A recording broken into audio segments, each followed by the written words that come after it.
What Microsoft has done historically is say, you're a customer who needs to purchase these products, here's how to go do that. And instead of having, hey, let's talk about the vehicle first and then talk about what it's used for later, what we're trying to shift to is being able to talk about, here's what you want to get out of using this product. Because Azure in the public cloud right now, it's becoming more of a commodity. There are some new services on different platforms and cool things that you can do with the services, but for the most part, it's about the problems that a customer is trying to solve and what their goal outcome is. So we're starting to have more of that conversation on why is it that you want to move to Azure in the first place so that you can target how to get there. But if you don't understand why you're moving, you're never going to get there as efficiently as possible. When it comes to migrating to the cloud, it's really important to work with a partner on that, because what we have to consider is customers are only doing this once. Customers are only transitioning their environment one time into the cloud.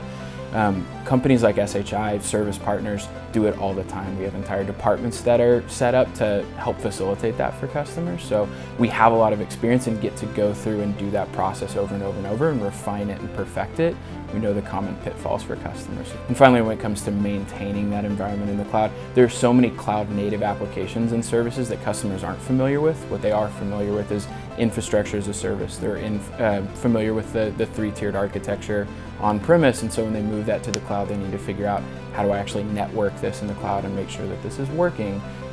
What are the right manufacturers or ISV partners that I should be working with who have the solutions that I need? When it comes to governing in the cloud, a lot of people think it's more simple, and I'm of the opinion that it's actually more simple to govern in the cloud, but it's completely new to customers. So it's about understanding what the cloud experience is like and understanding things like the Azure portal and how to administer new services, new virtual machines, new networking, all of those different services that they have available in the cloud. And then it's also who's going to be doing that and have they been trained and up to speed on that.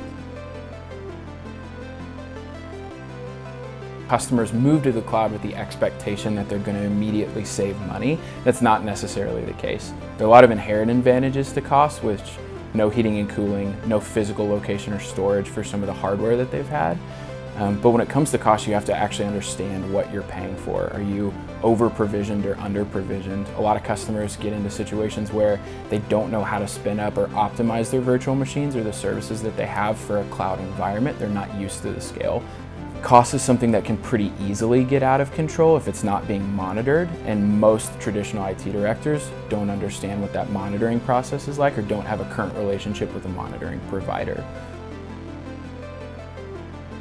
Customers are so much more successful when we deal with them, when we start talking about the solutions that they're looking to achieve and the business outcomes that they're trying to find, instead of the products that they're trying to use or the products they're trying to purchase or the amount of consumption that they're targeting.